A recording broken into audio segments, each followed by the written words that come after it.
Praise the lord. హల్లెలూయా. ప్రభువునందు ప్రియ దేవుని పిల్లలారా, నేటి వాక్య ధ్యానము కొరకు మిమ్మల్ని ప్రేమతో ఆహ్వానిస్తూ ఉన్నాను. నేటి వాక్య ధ్యానముగా 1 కొరింథీయులకు రాసిన పత్రిక 6వ అధ్యాయము 9వ వచనం నుండి 10వ వచనం వరకు దేవుని వాక్యాన్ని చదువుకుందాం. మోసపోకుడి, జారులైనను, విగ్రహారాధికులైనను, వ్యభిచారులైనను, ఆడంగితనము గలవారైనను, పురుష సంయోగులైనను, దొంగలైనను, లోభులైనను, త్రాగుబోతులైనను, దోషకులైనను, దోచుకునివారైనను దేవుని రాజ్యమునకు వారసులు కానేరరు. ఆమేన్. ప్రభునందు ప్రియ దేవుని పిల్లలారా, చదువుకునబడిన లేఖ నిమిత్తమే ప్రార్థన చేద్దాం. మమ్మల్ని మిక్కిలిగా ప్రేమించుచున్న మా ప్రియ తండ్రి, సర్వోన్నతుడా, పరిశుద్ధుడా, మీకు స్తోత్రాలు నాయనా. ఏ మంచి లేని మా జీవితంలో మరొక నూతన ఉదయాన్ని అనుగ్రహించారు. మీరు ప్రేమ కలిగిన వారు నాయనా. మీ ప్రేమకు నోచుకొని వారు ఈ లోకంలో ఉన్నారు. అందరూ అంతటను మీ ప్రేమకు బద్దులై మీ అందు విశ్వాసం ఉంచి ఆ నిత్య రాజ్యమును స్వతంత్రించుకోవటానికి మీరు ద్వారములు ఇంకనూ తెరిచి ఉన్నారు. తండ్రి, ఈ ఉదయకాలమున మా కొరకు మీరు ఏర్పాటు చేసిన ఈ లేఖన భాగమును మా కొరకు దీవించండి. ఘనత, మహిమ, ప్రభావాలు మీరు మాత్రమే పొందుకోమని యేసు నామమున ప్రార్థించి వేడుకుంటూ ఉన్నాము తండ్రి. ఆమేన్. ప్రభువునందు ప్రియ దేవుని పిల్లలారా, మన ప్రభువును రక్షకుడైన యేసు ప్రభుల వారి ప్రశస్త నామమున మీకు శుభములు తెలియచేస్తూ ఉన్నాను. ఎవరు దేవుని రాజ్యమునకు వారసులుగా ఎంచబడతారు? ఎవరు దేవుని రాజ్యమును స్వతంత్రించుకుంటారు? ఎవరు దేవుని పిల్లలుగా ఆయన రాజ్య వారసత్వాన్ని పొందుకుంటారు? ప్రియ దేవుని జనాంగమా, ఎవరైతే యేసు నామమును అంగీకరించి యేసు నామ ఘనత కొరకై తమ జీవితాన్ని అర్పించుకుని దేవుని యొక్క వాక్యానుసారమైన నడవడిక కలిగిన వారై దేవుడు మనకిచ్చినటువంటి ఆజ్ఞలను పాటిస్తూ ఆ విధులను గైకొంటూ దేవునిలో వాక్యానుసారముగా నడుస్తూ ఉన్నటువంటి వారు దేవుని రాజ్యమునకు వారసులుగా ఉంటారు. ఎవరైతే ఈ రీతిగా సత్యమును తెలుసుకొనకుండా అజ్ఞానముతో సంవత్సరాలు గతిస్తూ ఉన్న, ఇంకనూ అజ్ఞానముతో ఆచారాలను ఆచరిస్తూ ఈ లోకంలో బ్రతుకుతున్నటువంటి అనేక తెగలు, జనాంగము మనం చూస్తూ ఉన్నాం. ఎవరైతే దేవుని భయం లేకుండా హత్య చేయడానికైనా, పాపం చేయడానికైనా, దేనికైనా వెనకాడని తనము ఈ రోజున ప్రజలలో పెట్టరేగిపోతా ఉంది. ప్రియ దేవుని పిల్లలారా, ఎవరు దేవుని రాజ్యమును స్వతంత్రించుకుంటారు? ఎవరు దేవుని రాజ్యమునకు వారసులు కారు? బైబిల్ గ్రంథము చాలా క్లియర్గా మనతో మాట్లాడుతూ ఉంది. పరిశుద్ధ గ్రంథము మానవ జీవితాన్ని ఒక పరిపూర్ణమైనటువంటి శ్రేష్టమైనటువంటి వ్యక్తిత్వంతో నిండినటువంటి వారినిగా తయారు చేయడానికి ఎంతగానో తోడ్పడుతుంది. ఒక మనిషిని పరిశుద్ధినిగా, పాపము లేనివాడిగా, ఈ లోకములో ప్రేమ, దయ, కరుణ కలిగిన వాడిగా మార్చగలిగినది ఒక పరిశుద్ధ గ్రంథమే. ఈ లోకములో అనేక గ్రంథాలు ఉన్నాయి. వాటికి ప్రామాణికత లేదు. సత్యమునకు నిలబడేటువంటి ఆధిక్యత వాటికి దేనికి కూడా లేవు, ఒక బైబిల్ గ్రంథానికి తప్ప.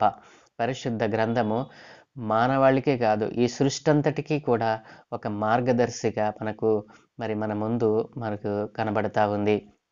పరిశుద్ధ గ్రంథము మనుషులనే కాదు, జంతువులను, పశువులను, సమస్తాన్ని కూడా ఒక మార్గములో, ఒక సత్యమైన మార్గములో క్రమమును తప్పకుండా చేయగలిగినటువంటి శక్తి ఈ యొక్క పరిశుద్ధ గ్రంథానికి ఉంది. పరిశుద్ధ గ్రంథము మనిషి యొక్క స్థితిగతులను గురించి చెప్తా ఉంది. పరిశుద్ధ గ్రంథము ఈ లోకములో ఉన్నటువంటి అనేక చిక్కుముడులకు ఆన్సర్, జవాబుదారిగా ఈ పరిశుద్ధ గ్రంథం మన మధ్య నిలిచి ఉంది. ఈనాటికి కూడా ప్రతి నిమిషానికి 1000 ప్రతులు అమ్ముడవుతా ఉన్నాయి అని అంటే, దేవుని సత్యవాక్యమును తెలుసుకునేవారు అనేక మంది అవుతా ఉన్నారు. ఈ రోజున సత్యాన్ని గ్రహించడానికి, అసత్యంలో నుండి సత్యంలోనికి రావడానికి ప్రజలు ఎంతగానో ఆశపడుతూ ఉన్నారు. ఎంతకాలము నీవు మరి దేవుని రాజ్యమును ధిక్కరించి, దేవుని ఆజ్ఞలను ధిక్కరించి, దేవుని మాటలను ధిక్కరించి నీవు ఎంతకాలము మరి పరిశుద్ధతకు దూరంగా ఉంటావు. నీ పాప జీవితాన్ని విడిచిపెట్టకుండా, మరి పరిశుద్ధతను పొందుకొనకుండా ఎంతకాలం జీవిస్తావు? పరిశుద్ధ గ్రంథము మరి ఎవరు దేవుని రాజ్యమునకు వారసులు అనంటే, ఎవరైతే దేవుని రాజ్యమునకు వారసులు, వీళ్ళు దేవుని రాజ్యమునకు వారసులు కారని చెప్పారో, వారందరూ కూడా మరి ఈ రోజున మార్పు చెందవలసినటువంటి అవసరత ఉంది. కాబట్టి దేవుని రాజ్యమునకు వారసులు కారు, మీరు ఎంత మాత్రమును నా రాజ్యమునకు వారసులు కారని కొంతమంది కొంతమంది క్యారెక్టర్స్, వారి స్వభావాలను బైబిల్ గ్రంథం సెలవిస్తూ ఉంది. ఇక్కడ ఎవరు దేవుని రాజ్యమునకు వారసులు కారో తెలుసండి? మరి జారులైనను, జారత్వము మనసునందు కలిగిన వారు దేవుని రాజ్యాన్ని స్వతంత్రించుకొనలేరు. జారత్వము అనగా కామముతో కూడినటువంటి ఆలోచనలు కలిగి వారు ఎవరిని చూసినా ఆ కామతత్వపు ఆలోచనలతో నింపివేసుకొని ఈ రోజున విపరీతమైనటువంటి మరి అరాచకాన్ని జరిగించటానికి మరి పూనుకున్నటువంటి వారు. జారత్వము, వారు స్త్రీ పురుషులని కాదు, ఏ లింగము పడితే ఆ లింగముతో జారత్వము చేయాలనేటువంటి తలంపు కలిగినటువంటి వారు దేవుని రాజ్యానికి వారసులు ఎంత మాత్రమునో కారు అని పరిశుద్ధ గ్రంథం సెలవిస్తూ ఉంది. అలాగుననే విగ్రహారాధికులైనను, ఎవరంటే రెండవ తెగ విగ్రహాలను ఆరాధించేటువంటి వారు. మనుషుల చేత రూపింపబడినటువంటి విగ్రహాలను మరి దేవునిగా తమ గృహాలలో ప్రతిష్ఠించి, మరి అజ్ఞానము చేత ఒక దుర్మార్గుడు, దుష్టుడు, మరి పాపాత్ముడు అయినటువంటి వాడు మలచినటువంటి విగ్రహాన్ని తీసుకుని వచ్చి దానికి మహిమను ఆపాదించి విగ్రహాలను ఆరాధిస్తూ, విగ్రహ పూజ చేస్తూ, విగ్రహమే మా దేవుడు అని మరి కొలుస్తూ, మరి కొన్ని లక్షల సంవత్సరాల నుండి ఈ యొక్క మరి ఆచారాన్ని, విగ్రహాలను పూజిస్తున్నటువంటి వారు కూడా దేవుని రాజ్యమునకు ఎంత మాత్రమున వారసులు కారు. నేను ఒకటి చెప్తాను, వింటారా ప్రియులారా?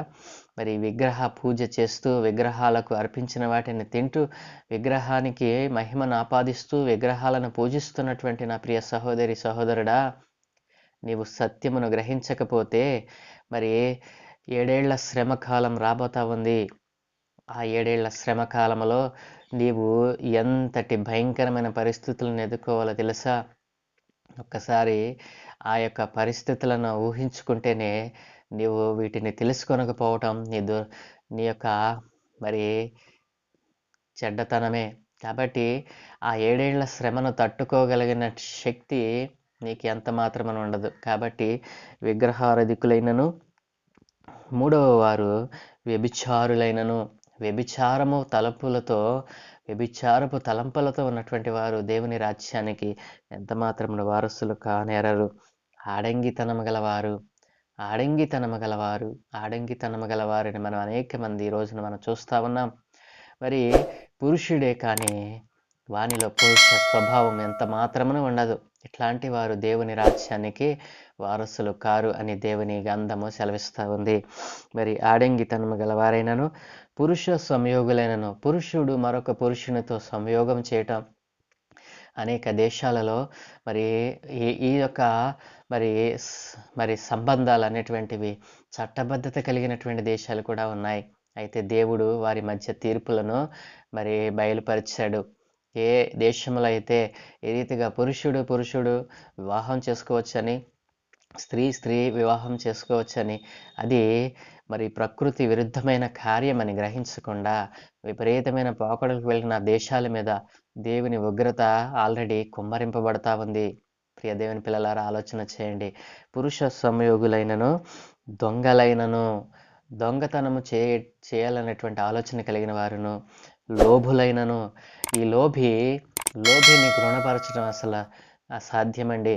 ఈ లోభి ఎంతవరకు తన లోభత్వమును బయట పెడతా ఉంటాడు, కానీ సత్యమును గ్రహించేటువంటి వారిని చెడగొట్టడానికి చూస్తూ ఉంటాడు. తనకు లాభకరమైన దాని గురించి ఆలోచిస్తాడు, కానీ ఇతరులను మోసం చేయాలని ఆలోచిస్తాడు. కానీ సత్యమును తెలుసుకుంటున్న వారిని పక్కదోవ పట్టించి తన లోభత్వమును, మనం ఎంత చెప్పినా విననటువంటి స్వభావాన్ని లోభి తన లోభత్వము చేత నాశనం తెచ్చుకుంటాడు, మరి సత్యమును పోగొట్టుకుంటాడు. కాబట్టి లోబులైనను మరి త్రాగుబోతులైనను ఈ రోజున మద్యము త్రాగి విచక్షణను కోల్పోయి ఈ రోజున అనేకమైనటువంటి భయంకరమైన నేరాలు చేయడానికి కారణమవుతా ఉంది మరి త్రాగుబోతుతనం. కాబట్టి త్రాగుబోతులైనను మరి దోషకులైనను దేవుని నామాన్ని దూషించేటువంటి వారు మత ఉన్మాదముతో మతం పేరుతో మరి ఒకరి విశ్వాసాన్ని ఒకరు దెబ్బతీసేలాగా మాట్లాడేటువంటి దూషించేటువంటి మనసు కలిగినటువంటి వారు మరి దేవుని రాజ్యానికి వారసులు కారు అని దేవుని వాక్యం సెలవిస్తూ ఉంది. దోచుకుని వారైనను ప్రజల సొమ్మును, ప్రభుత్వ సొమ్మును, ఇతరుల సొమ్మును ఆశించి తనది కాని దాని కొరకు ఆశపడేటువంటి మనసు కలిగినటువంటి వారు కూడా దేవుని రాజ్యానికి వారసులు కారు అని పరిశుద్ధ గ్రంథం తెలియచేస్తూ ఉంది. కాబట్టి ప్రియ దేవుని పిల్లలారా, ఇప్పుడు చెప్పినటువంటి ఈ యొక్క లక్షణాలు కలిగినటువంటి ఎవ్వరు కూడా దేవుని రాజ్యానికి ఎంత మాత్రమును వారసులు కానేరరు. కాబట్టి మీలో జారులు ఉన్నారా? విగ్రహారాధన చేసేటువంటి మనసు కలిగిన వారు ఉన్నారా? విగ్రహాలను ఆరాధిస్తూ ఉన్నారా? విగ్రహాలను పూజిస్తూ ఉన్నారా? వ్యభిచారపు తలంపులతో ఉన్నారా? ఆడంగితనం గలవారుగా ఉన్నారా? త్రాగుబోతులుగా ఉన్నారా? పురుష సంయోగుల మీరు? దొంగల లోబుల మరి దోషకులుగాను దోచుకునే వారుగాను మీరు ఉన్నారేమో. ఈ రోజున మీరందరూ కూడా మారు మనసు పొంది రక్షణ పొంది వీటన్నిటి నుండి విడిచిపెట్టి వీటన్నిటి నుండి విడుదల పొంది మీకు నిత్య రాజ్యం అనుగ్రహించడానికి నేను ప్రకటిస్తున్న నా దేవుడు మీకు అవకాశం కల్పిస్తూ ఉన్నాడు. కాబట్టి వీటన్నిటిని విడిచిపెట్టి ఏ మహిమ లేనటువంటి వ్యర్థ విగ్రహాలను పూజించకుండా సత్యమైన సజీవుడైన మాట్లాడగలిగే దేవుడు మనతో సంచరించి మనతో జీవించి ఉండేటువంటి దేవునిని నిత్య రాజ్యమును అనుగ్రహించేటువంటి దేవునిని తెలుసుకొని ఆయన కృపకు పాత్రలు కావాలని మిమ్మల్ని ప్రేమతో ఆహ్వానిస్తున్నాను.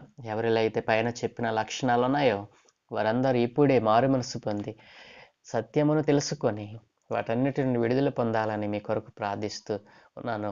దేవుడు మనలను ఆ యొక్క పాప కార్యముల నుండి విడిపించి దేవుని రాజ్యమునకు వారసులుగా చేయనుగాక. ఆమేన్. ప్రార్థన.